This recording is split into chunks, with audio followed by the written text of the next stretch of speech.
सरस्वती जी और उनकी बहू रश्मि के बीच एक दिन बहस छिड़ जाती है। आखिर किसका काम ज्यादा आसान है, बहू का या सास का? माँ जी, सास को काम ही क्या है, आपके सारे काम उंगलियों पे तो हो जाते हैं। कुछ भी। हाँ, हिसाब तो उंगलियों पे ही हो जाता है ना। अरे बेटा, ऐसा सिर्फ अभी लगता है। जो मुझे करना पड़ता है ना, वो तुझे करना पड़े तो समझ आएगा कि असली काम का पहाड़ कैसा होता है। ठेले बराबर वजन भी नहीं है आपके काम में, और बात पहाड़ों के वजन की कर रही हैं आप। तू ऐसा करती ही क्या है घर में बेटा, ये तो बता मुझे। मैं थोड़ी ना कुछ करती हूँ, सब जादू से हो रहा है इस घर में। अरे एक दिन मेरा काम करोगी तो समझ आएगा। Okay okay, shut up. कल से मैं घर के काम करूंगी और तू मेरी जगह हर चीज का हिसाब रखना, ठीक है?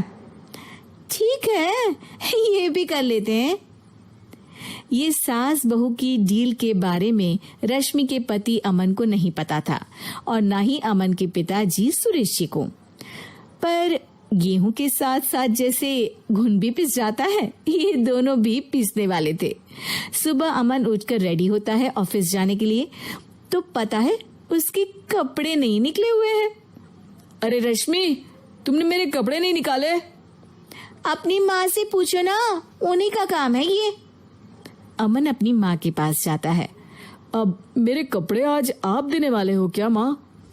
हाँ, देना तो मुझे ही चाहिए, पर तेरी बहू ने कपड़े धोने ही नहीं डाले, तो कोई भी धुला हुआ कपड़ा नहीं है बेटा।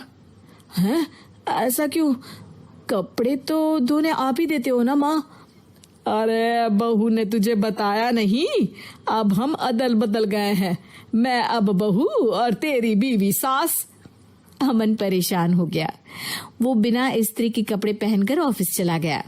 सरस्वती जी अपने घुटने के दर्द के कारण झुककर घर साफ नहीं कर पा रही थी और ना ही खाना बनाना याद रख पाई। उधर रश्मि पहले ही दिन घर की चाबी घुमा चुकी थी और 300 रुपए का हिसाब अलग नहीं मिल रहा था।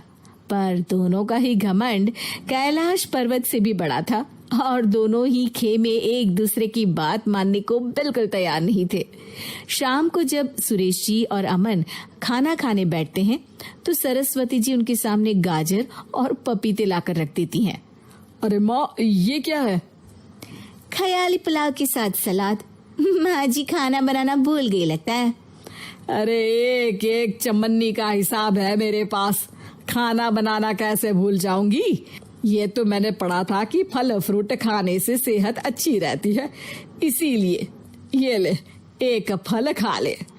रात को सुरेश जी और अमन अपनी मीटिंग बिठाते हैं अकेले में। बाबूजी, इनकी लड़ाई के कारण ना हमें ठीक से खाना मिल रहा है, उल्टा घर के सारे काम रुक गए हैं। हाँ बेटा, 2 भैंसों की लड़ाई में बेचारे खेत के पौधों का भी नुकसान हो रहा है। पर पापा, क्या बताऊं आपको, मैंने माँ को इस महीने की 2 तारीख को बिजली के बिल के पैसे दिए थे। आज बिल भरने के लिए मांगने गया तो पता चला कि रश्मि उन पैसों से गैस सिलेंडर ले आई। अच्छा, तो सिलेंडर के पैसों का क्या हुआ? अब सिलेंडर के तो कोई पैसे नहीं थे बाबूजी, हमारे घर पर गैस की पाइपलाइन लगी है ना। बेटा, इन दोनों का कुछ करना पड़ेगा, नहीं तो अपने घमंड के चक्कर में पूरा घर बर्बाद कर डालेंगे ये दोनों। अमन और सुरेश जी काफी सोच विचार के बाद एक निष्कर्ष पर पहुंचते हैं।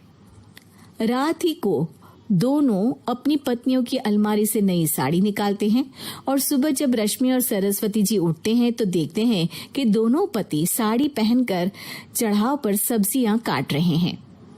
अरे ये सब क्या हो रहा है? क्या हो रहा है मतलब? हाँ, आप दोनों अदल बदल हो सकते हो तो हम क्यों नहीं? अरे क्या मतलब? नहीं नहीं, मेरी भी बचपन से किसी की बहू बनने की इच्छा थी, तो आज से सरस्वती तुम बड़ी बहू, मैं मिडल बहू और अमन छोटी बहू। अरे लेकिन सब घर पर बैठ जाएंगे तो कमाएगा कौन? ये घर कैसे चलेगा? अब वो तो भैया या बाकी लोग जाने, अब हमने भी अदल बदल कर ही लिया है तो कुछ नहीं हो सकता। रश्मि और सरस्वती जी को समझ में आ जाता है कि उन दोनों की आपस की डील की वजह से इन दोनों को बहुत तकलीफ हो रही है और उनके ईगो ने दूसरों को कितनी यातनाएं दी है। अब असल में माँ जी आप सही थी, सास बनना बहुत मुश्किल है। अरे हाँ बेटा, और तू भी, मुझसे तो नहीं हो पाया सब घर के काम, वापस बदल ले क्या? हाँ हाँ बिल्कुल माँ जी, और अब आप दोनों भी बदल लीजिए। कोई आ गया तो आप दोनों को देखकर क्या सोचेगा? अच्छा है, आप दोनों के समझ में ये बात तो आई। मैं फटाक से कपड़े बदल लेता हूँ। अरे रुक जा बेटा, एक फोटो ले लेती हूँ तेरी। मेरी बेटी होती तो तेरे जैसी ही दिखती साड़ी में। और मेरा फोटो नहीं लोगी?